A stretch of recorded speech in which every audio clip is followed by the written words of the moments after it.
chaque histoire est différente et chaque histoire appartient à une personnalité unique. Derrière chaque entreprise, il se cache une personne et une histoire unique. Aujourd'hui, de plus en plus sur les réseaux sociaux, vous voyez de plus en plus apparaître l'histoire des marques plutôt que l'image simplement de la marque. Ça passe simplement par l'essor, par exemple, de la story time sur YouTube.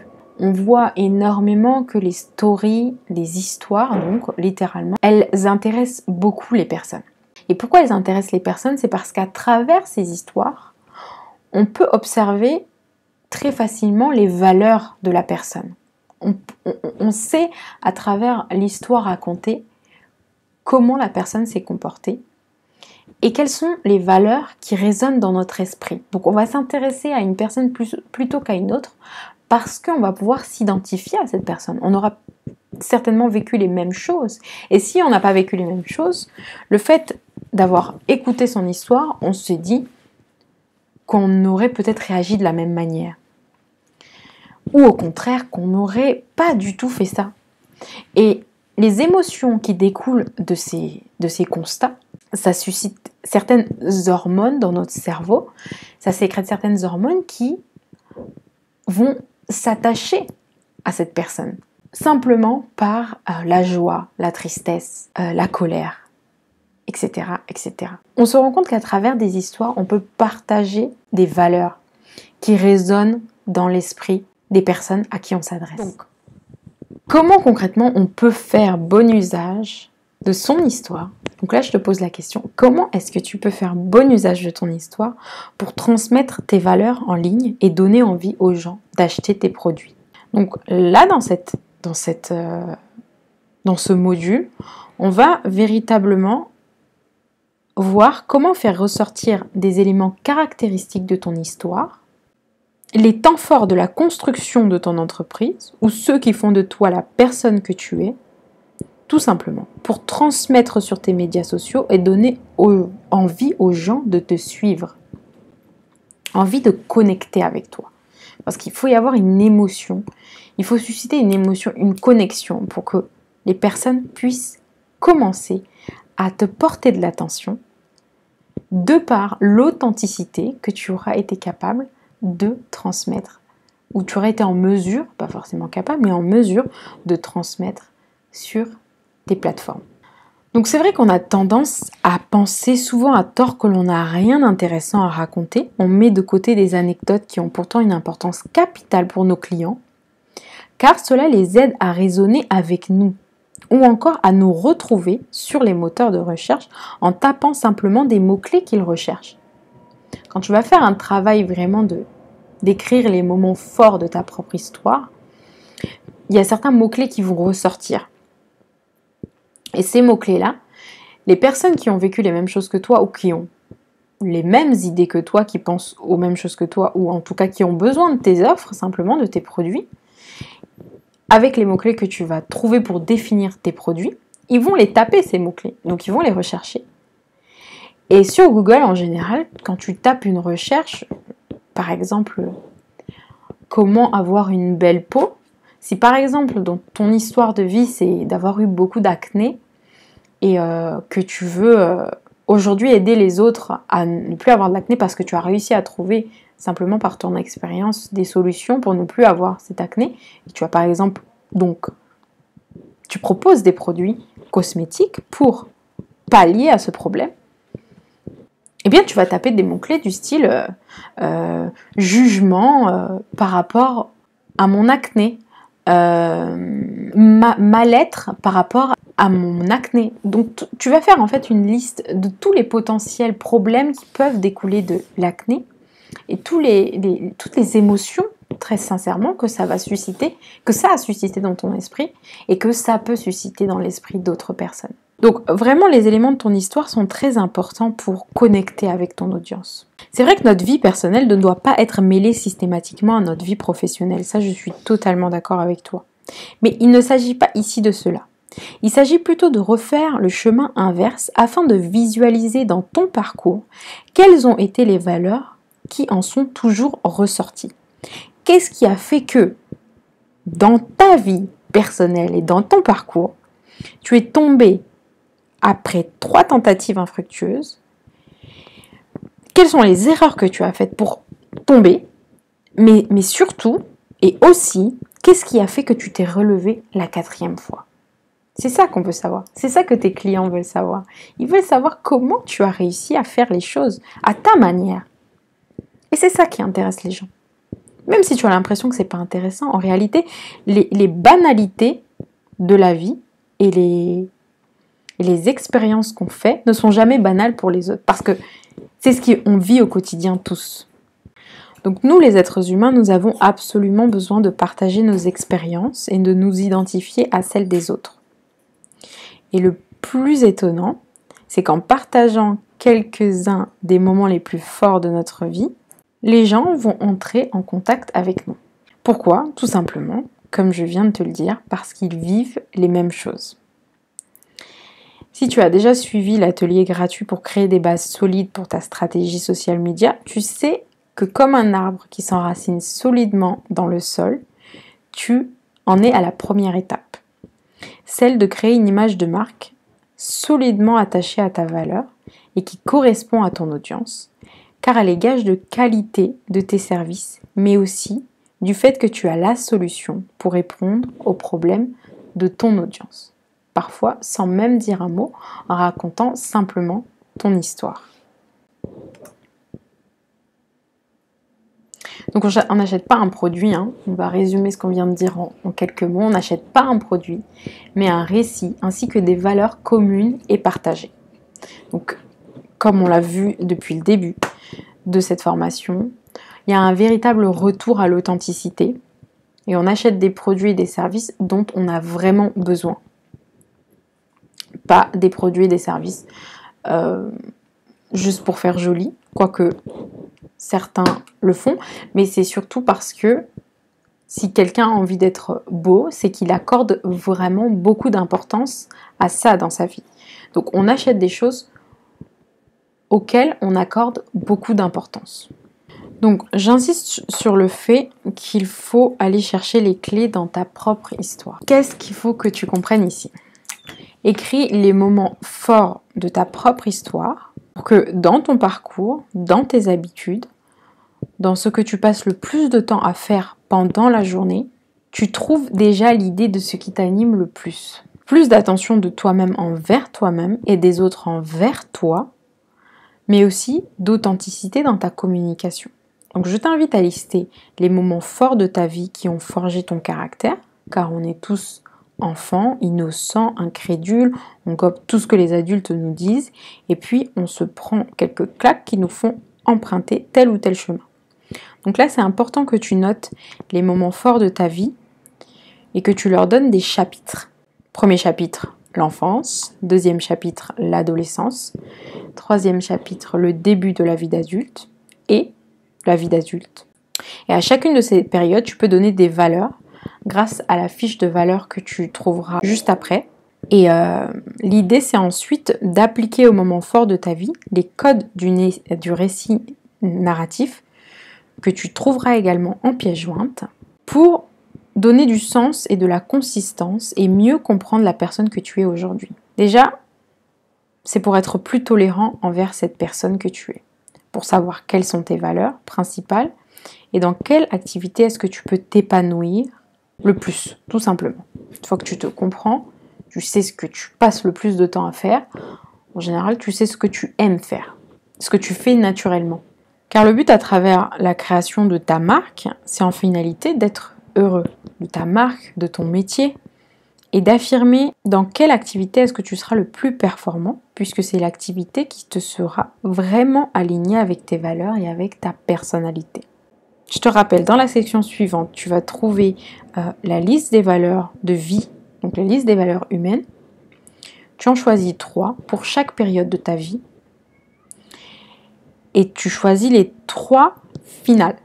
Donc c'est comme un match, Tu attribues des valeurs à chaque période de ta vie et tu définis aujourd'hui les 3 valeurs principales qui t'animent dans ta vie personnelle. Car tout peut évoluer, donc c'est pas définitif, mais en général tu vois les mêmes valeurs qui reviennent très souvent, celles qui reviennent le plus, eh bien, c'est celles qu'il faut que tu définisses dans ton top 3. Voilà, ça sert à rien d'en avoir trop, parce que tu risques de t'éparpiller. Avec déjà 3 valeurs, tu peux déjà mieux centrer ton objectif professionnel et ton objectif de vie, tout simplement.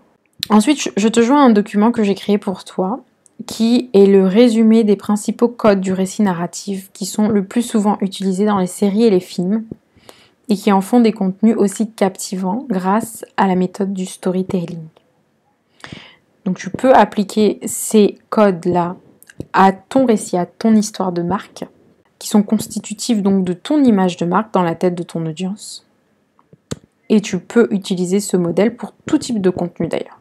Moi je le fais pour mes vidéos YouTube, pour garder l'attention de chaque personne tout au long de la vidéo. Car tu sais que YouTube, il observe le temps de visionnage pour recommander tes vidéos à d'autres personnes. Donc c'est très important que les personnes restent attentives tout au long de ta vidéo et le plus longtemps possible. Mais je l'applique aussi lorsque j'ai un texte à écrire pour mon blog ou pour des stories Instagram. L'objectif c'est toujours le même, c'est d'emporter le lecteur, l'internaute, dans une série d'événements qui l'amène d'un point initial avec un personnage principal et une série de personnages secondaires, des alliés, des méchants.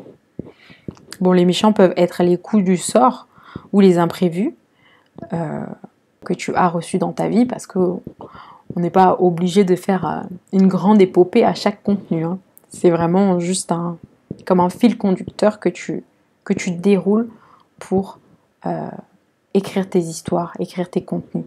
Donc l'idée c'est de passer de péripétie en péripétie, ce qui va captiver l'attention de ton audience, et de l'amener à ressentir des émotions qui vont leur faire pleurer, ou s'enthousiasmer, ou les faire s'insurger, jusqu'à un dénouement, afin d'en tirer une leçon applicable à leur propre expérience de vie. Donc il faut que les personnes du coup puissent repartir avec une leçon, une conclusion, qui leur permet d'avoir une nouvelle perspective, une piste de réflexion qu'ils n'auraient peut-être pas eu sans ce que tu as à partager. Et c'est de cette manière qu'ils vont s'attacher à toi, puisqu'ils vont retenir potentiellement la solution,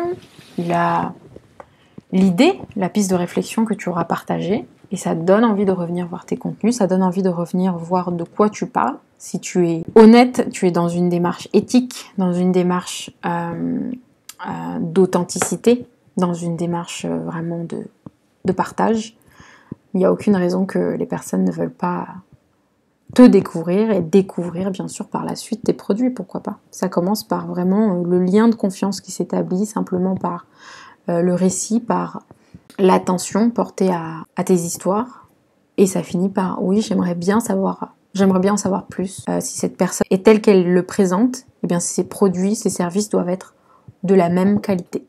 Donc comme je te le disais, hein, on n'achète pas un produit mais un récit, des valeurs communes et partagées. C'est là qu'on va pouvoir mettre en place l'imagination et la créativité pour faire ressortir des éléments de ton parcours dont tu as envie de parler et qui peuvent être utiles pour les autres afin de partager des valeurs avec eux. Donc en faisant cela, les personnes auront plus envie d'apprendre avec toi, de t'écouter, d'écouter tes conseils, de suivre tes aventures selon la manière dont tu as décidé de les partager et de communiquer avec eux grâce à des émotions que tu vas transmettre dans ton identité relative à tes valeurs personnelles. D'où l'importance de vraiment définir des valeurs personnelles qui te correspondent et de ne pas te créer un personnage. Alors c'est très bien hein, de créer un personnage, il y a des personnes qui arrivent à faire ça très bien et créer un personnage avec toute une panoplie de valeurs qui est vraiment différente. Donc si ton idée c'est de créer un personnage de toute pièce, eh bien tu vas vraiment devoir créer ce personnage avec des valeurs qui lui sont propres, des codes narratifs qui lui sont propres, une façon de parler, une tonalité de voix qui lui est propre. Toutes ces choses tu vas devoir les inventer, donc bien sûr le travail sera pas forcément plus complexe, mais si c'est pas ce que tu aimes faire, c'est sûr que ce sera plus complexe. Si tu le fais naturellement, ce sera beaucoup plus simple. Donc on peut vraiment appliquer ce principe même au B2B. Hein. Si vous travaillez dans une entreprise B2B ou que vous proposez des services à des professionnels et que vous voulez humaniser un peu votre communication, qui peut paraître assez distante. C'est tout à fait applicable puisque les valeurs de l'entreprise, comme je vous l'expliquerai dans l'une des prochaines études de cas qu'on va analyser ensemble, ça peut être par exemple la proximité, le partage, le long terme. Et donc, c'est des valeurs fortes qui s'inscrivent dans une démarche de loyauté et qui sont tirées de la vision profonde de l'entreprise. Comme je vous le disais, on va passer par une étude de cas. On va commencer par Sissi Mua, une influenceuse présente sur YouTube, sur Instagram. Et je trouve très très intéressant son cas parce qu'elle utilise vachement bien le storytelling pour nous amener vers sa passion qui est le sport et pour mettre en avant ses valeurs qui sont la détermination, la féminité, la confiance en soi. C'est l'histoire d'une jeune Marseillaise salariée, ingénieure dans l'agroalimentaire, qui décide de devenir une youtubeuse car elle trouve ça cool. Mais pas seulement cool, car elle commence par fixer de véritables objectifs, comme perdre du poids, tonifier son fessier, muscler ses bras, dans une série de vidéos entraînantes. Et elle motive ses abonnés avec un langage enthousiaste et presque guerrier, à se bouger le corps et à aller chercher des résultats qu'on veut. Donc sa cible, c'est des garçons, des filles de tout âge. Elle le dit elle-même, bonjour les filles et les garçons, car au début, c'était principalement des filles. Et au fur et à mesure que sa visibilité s'est développée, des garçons ont aussi commencé à faire ses entraînements en ligne. Même si son programme phare Bikini avec Sissi s'adresse plus logiquement aux filles, les garçons trouvent également leur compte dans la reprise en main de leur corps et de leur esprit. Avec des slogans qu'elle répète régulièrement dans ses vidéos, comme « on n'arrête que quand on est fatigué » ou « plus vite on commence, plus vite on termine ». Donc elle utilise ces phrases qu'elle répète très souvent pour motiver ses troupes et ça met en avant ce caractère répétitif, ça met en avant sa valeur de la détermination. Donc vraiment ses fans, ils savent que Sissi, elle est déterminée et quand on commence un entraînement avec elle, on repart forcément KO.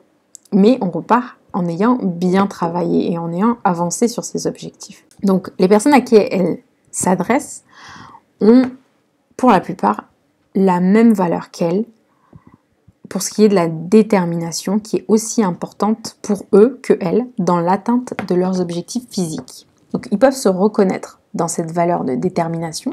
Et puis ce sont pas moins donc de 40 000 personnes qui la suivent lors de ses entraînements en direct, jusqu'à 1 million dans ses vidéos en replay, dont moi, par exemple. Je suis la cible parfaite pour Sissi Mua.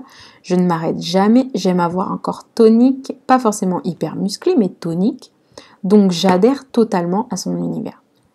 Ces entraînements se déroulent généralement face à la mer. Donc à l'époque où il n'y avait pas le Covid. En tout cas, c'est ces vidéos qui ont fait le plus de vues, qui ont eu le plus de succès. Et donc le décor, c'est la mer, le soleil. Et c'est un décor dans lequel, personnellement, moi je me reconnais vachement. Parce que j'ai grandi au soleil, j'ai grandi en Côte d'Ivoire, donc 35 degrés, 365 jours de l'année. Et même si on n'a pas grandi au soleil, on a cette idée quand même de l'été, on a envie de montrer son corps, on a envie d'être libre, on a envie de moins se vêtir. On comprend que le soleil, la plage, les corps bronzés, musclés, comme le rappellent les fameuses séries de Malibu ou encore du Brésil, que son message principal, c'est faire du sport face à la mer, c'est souffrir et profiter après. On voit en fait ce décor de mer derrière nous, et en même temps on est en train de souffrir. Mais on se dit que dès qu'on aura fini de souffrir, on va plonger dans la mer. Donc on est beaucoup plus motivé à faire ces entraînements. C'est vraiment la force de son message, c'est la force de son storytelling. C'est ça qui fait que beaucoup de gens la suivent, c'est qu'elle sait allier le côté difficile de la chose, des entraînements, avec le côté on pourra en profiter plus tard et on sera fiers de nous. Ça donne vraiment encore plus envie de suivre ces entraînements. Elle parle à beaucoup de jeunes filles dans cette société, dans laquelle bien sûr le culte du corps est très ancré. On aime avoir un corps svelte pendant l'été pour se balader sur la plage. Et donc, c'est pas forcément la meilleure chose, bien sûr, cette société hyper concentrée sur le corps, mais il faut pas oublier que le sport, c'est quand même très très important pour la santé. Donc, il y a à la fois ce côté beauté et ce côté santé qui est mêlée. Elle véhicule à la fois de la féminité, mais aussi l'atteinte de ses objectifs. Elle se prend en main à travers des exercices sportifs réguliers. L'étude de cas Sissimua, c'est la force d'appliquer sa passion à son business. Car aujourd'hui, Sissimua fédère une communauté autour de son application de sport et de santé, nommée Train Sweat Eat, ce qui veut dire littéralement s'entraîner, transpirer, manger, où elle propose des entraînements privés pour un abonnement entre 5 et 10 euros par mois, des recettes et des produits dérivés sur sa boutique en ligne. Donc c'est un véritable business qui est né d'une passion et d'une exécution presque militaire d'actions mises en place pour atteindre des objectifs personnels et professionnels. Je voulais donc vous montrer comment il est important de se connaître et de savoir ce qu'on aime dans la vie avant même de se poser la question de savoir ce qu'on veut faire. Se poser vraiment la question de savoir ce qui vous anime le cœur, ce qui vous fait vibrer. Est-ce que c'est le sport comme Sissi ou la cuisine? Ou est-ce que vous aimez aller rechercher l'information? Vous pourriez peut-être donc être journaliste, un bon journaliste ou un bon orateur. Ou si vous ne l'êtes pas, sachez que ça se travaille. Comme Sissi, donnez-vous de petits objectifs d'action quotidienne pour atteindre vos grandes victoires. Comme on dit, ce sont les petits ruisseaux qui font les grandes rivières. Cela ne sert à rien d'être aveuglé par l'envie d'être célèbre, adulé de tous et très riche. Le but, c'est de vous connaître avant tout et de savoir ce que vous aimez. Cela vous évitera de copier les autres juste par mimétisme et d'abandonner par manque de motivation.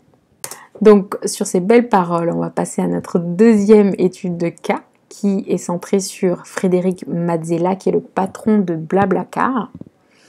Et lui, c'est assez marrant parce qu'il s'est appuyé sur l'origin story, le concept d'origin story, pour faire connaître son concept.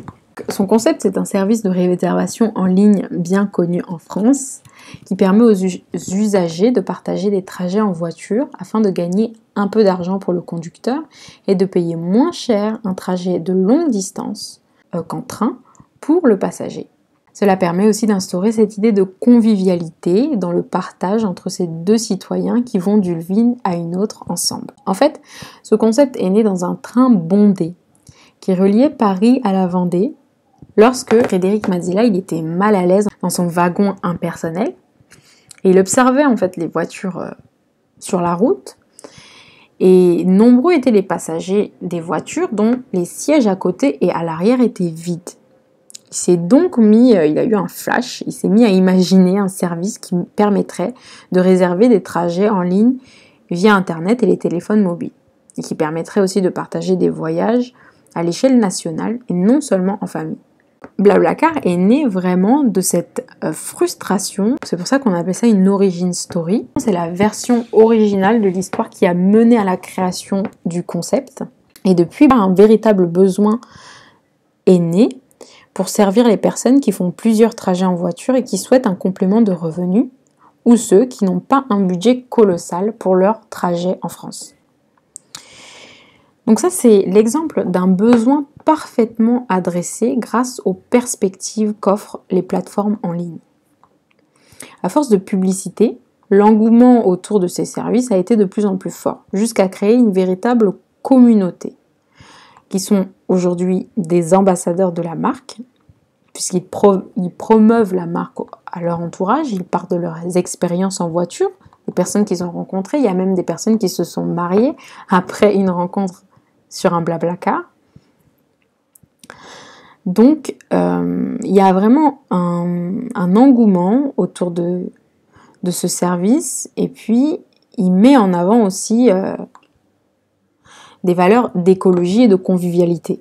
Blablacar n'hésite pas à faire des partenariats, par exemple avec la marque AXA, pour garantir également la sécurité de ses voyageurs. Donc, il y a vraiment 3 valeurs qui transparaissent là, c'est la convivialité, l'écologie et la sécurité. Et ces valeurs-là parlent aux personnes qui utilisent Blablacar. Donc, ces personnes-là sont généralement des personnes qui aiment partager, qui ont un vrai sens de la responsabilité par rapport à l'avenir de la planète et qui ont aussi un fort besoin de sécurité. Donc ces personnes-là vont se tourner vers ce service parce qu'elles se retrouvent dans ces valeurs. Et ce moyen de transport, il est désormais ancré dans les habitudes des consommateurs, dont le besoin de déplacement est fortement privilégié par une grande partie de la population. Donc, dans votre histoire à vous, si vous devez appliquer l'origin story ou l'histoire de votre passion à votre propre histoire, dans votre thématique et dans votre concept que vous allez créer ou que vous avez déjà créé, si vous voulez le promouvoir d'une meilleure manière.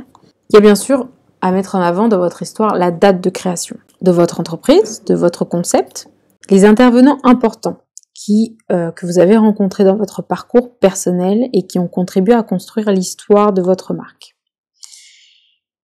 Et enfin, dans votre histoire, on veut savoir où est-ce que vous en êtes aujourd'hui par rapport à cette vision.